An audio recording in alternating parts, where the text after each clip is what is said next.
Hi friends, Magic Meg here, and welcome back to my channel, or if you're new here, welcome to my channel.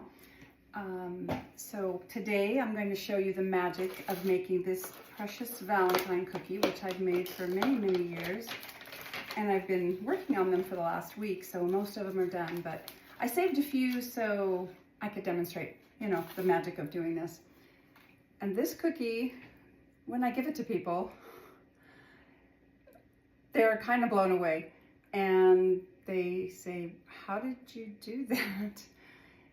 Years of practice, years and years of practice. So I'm going to demonstrate how to do that. But before I get started, I'm actually going to throw my hair up and let's see here. I've got something.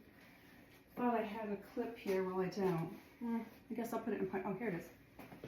Okay, so get my hair out of the way, put my hair up and then wash my hands, and I don't want to get hair in the cookie business. That would not be good. Let's see here. All right, now for the hand washing.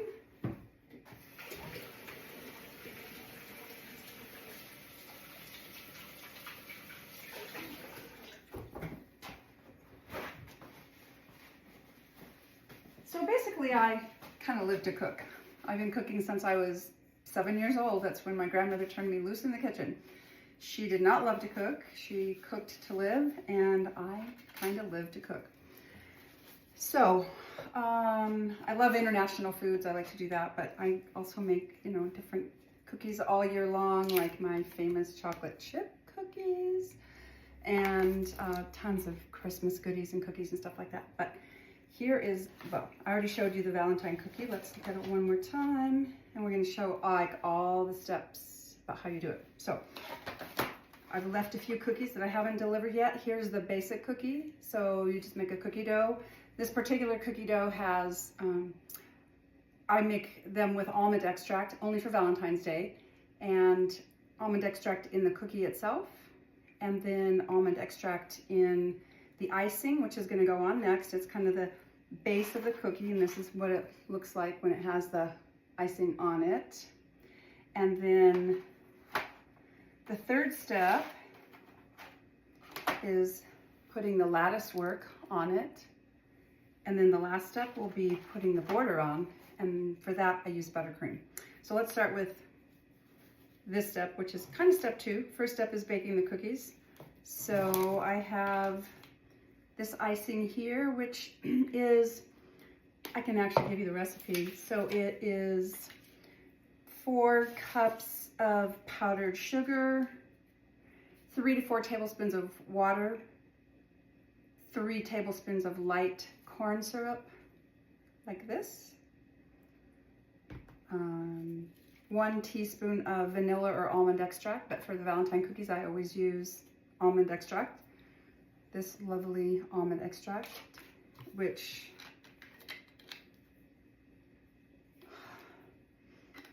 seriously smells like heaven. So that's fantastic. And then whatever color. So for these cookies, I do the background pink, and then I like to put the white lattice on there because I think that looks really pretty.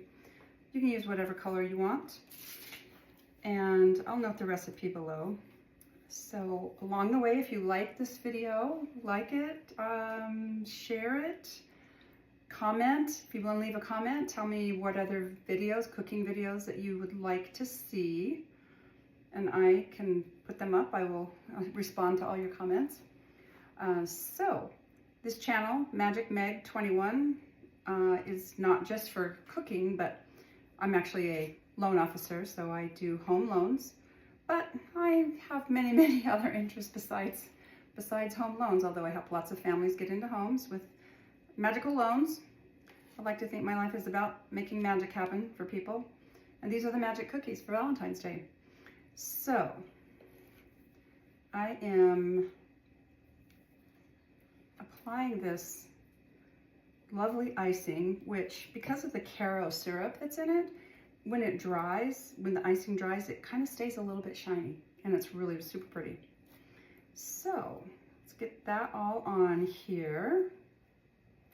And the reason it takes so long to make all these cookies, not just the outlay of time, you know, for each cookie, but you kind of have to let this dry. That takes forever. Usually I'm working in the evening because I'm on cookies and cooking stuff in the evening, because in the daytime I'm usually doing my regular job. So then, you know, I might be up until midnight or whatever with cookie stuff at Valentine's Day and Christmas and stuff.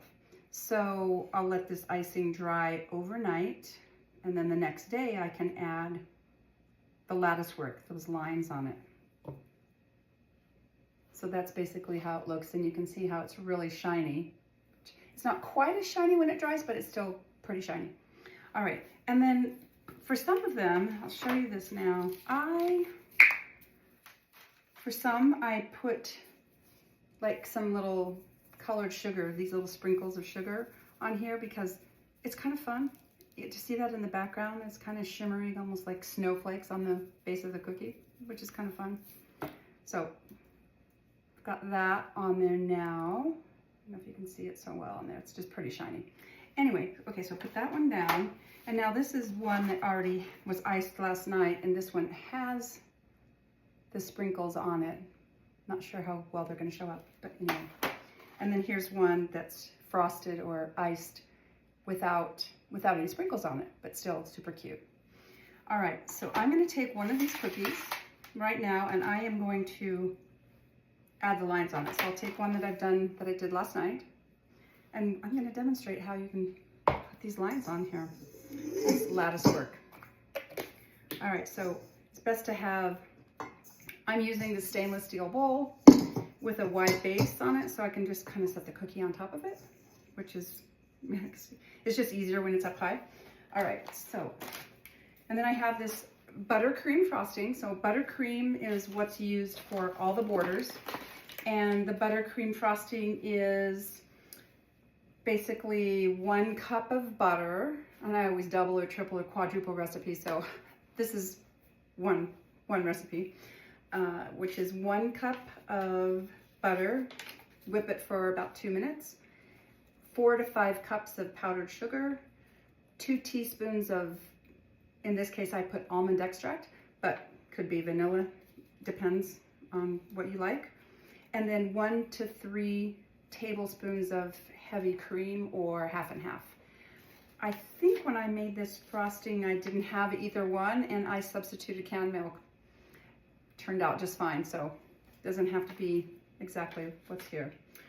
So anyway, that's the buttercream. I put it in these cake decorating bags basically, and the tip that I have on here is a number 3 writing tip. And so if you're doing this yourself, you might want to get like a piece of wax paper. In this case, I just have this plastic lid, and just kind of squeeze it out and kind of see how it flows. You can kind of see when so it flows, because I got to put the lines on. I don't want it to kind of break apart when I'm doing the lines.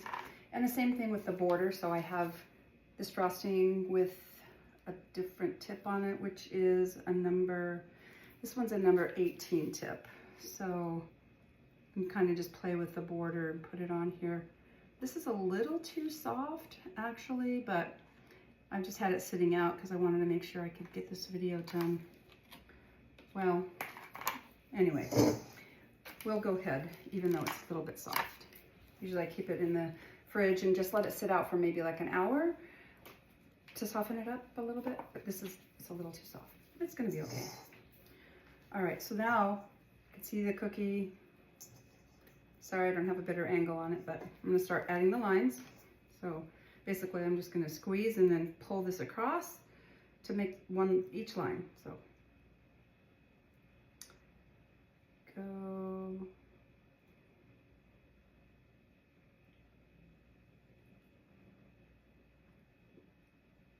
So if you're trying this yourself, don't get frustrated, because it's challenging. It takes a lot of practice to do this stuff and get the lines straight and the frosting just right, all that. And sometimes the line gets squiggly, and if that happens, because the base is already dry, and this doesn't happen all the time, but I just did that, so we're just going to scrape this off a little bit. You can just take it's a toothpick, plastic toothpick, and I will scrape that off and just put a new line on there. So even if you don't do it right, perfect the first time, it's okay. You can just redo it. It's kind of easy to redo it. All right, so I took that line off. Let's go again. Okay, next line, next line, next line. I pretty much go to the edge, but if I don't get all the way to the edge, it's okay, because the very border of the very edge of this cookie is going to have that border on it, and so the edges will be covered up by the border. This is just the lattice. First go one way, and then I'll flip the cookie around and go the other way.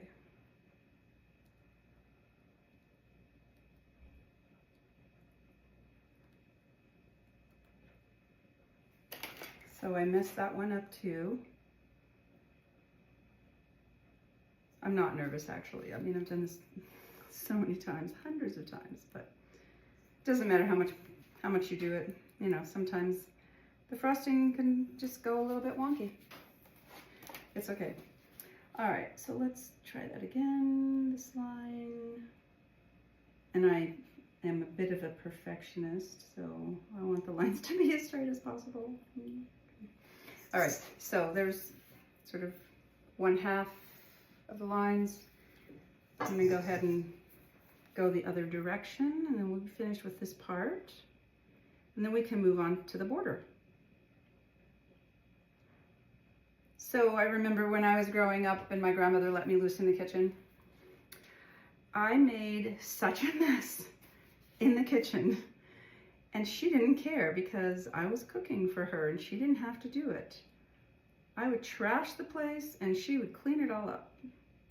So it was a pretty good gig. Now, I have to clean it up myself. It's okay. Usually I have a movie on in the background, something I've seen many times, so I don't really have to watch. I can just listen, or I have music playing. In this case, I don't have any music playing because I'll probably add music to this video before I post it somewhere along the way. Oops. Okay, it was going perfectly and then something got kind of messed up, but that's okay. I'm just gonna take that line off, fix this one. Sometimes you might get part of the line and you can just leave the rest of it on there and then just kind of continue, which is what I'm gonna do now. I'll just pick up where I left off, just finish the line, go to the next one. I'm almost finished with the lattice work here. And again, you can't really add the border right away after this. Just like with the base, when you do the base, you have to let it dry completely. And this, I'll let it dry completely. So I'm shooting this video at 6:22 p.m. My daughter's birthday, actually, 6/22, June 22nd. Shout out to Kathy. Hey, Kath. So anyway, so those are gonna dry. I'm gonna set that down and I'm gonna grab one that I did last night. All dry. This is my favorite part, the border.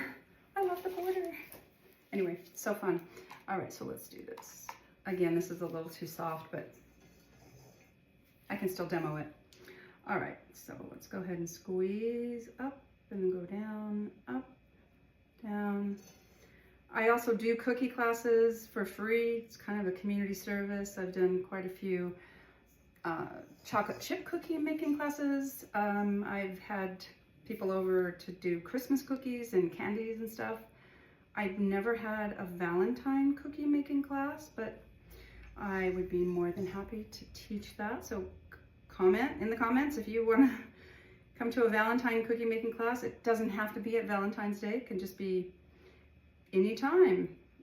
But learn how to do it, and then you can practice all year, and then you can wow your friends with your magic cookies.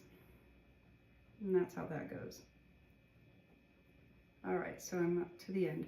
So I did one half, and then I started at the top and went to the bottom. I'm gonna do the other half starting from the top and going to the bottom so that all of the little shell borders will go in the same direction.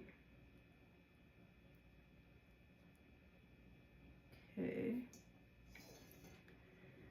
But it's a funny thing because I rarely eat sweets, even though I love making them and giving them away to people, because everybody seems to love, you know, cookies. It makes people happy, and I like that.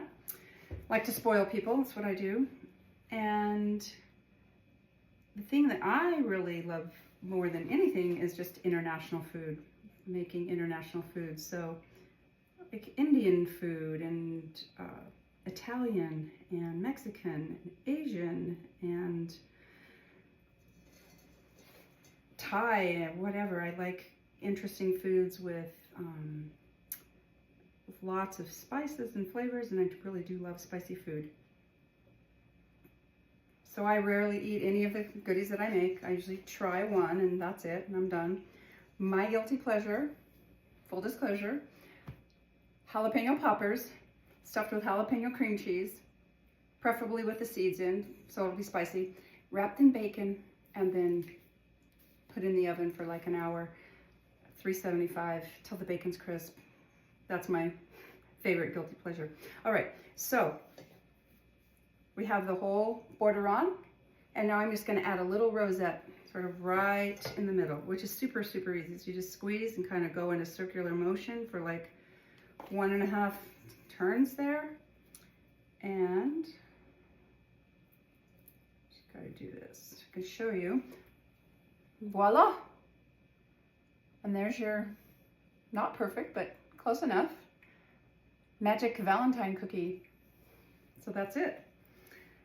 So this year, oh gosh, I don't even know how many I've made. I left a few, like I said, so I could demo because I wanted to kind of show. And now I've delivered a lot, but some I haven't delivered. So I kind of got to get running. I kind of got to get going because I need to go out and deliver some cookies.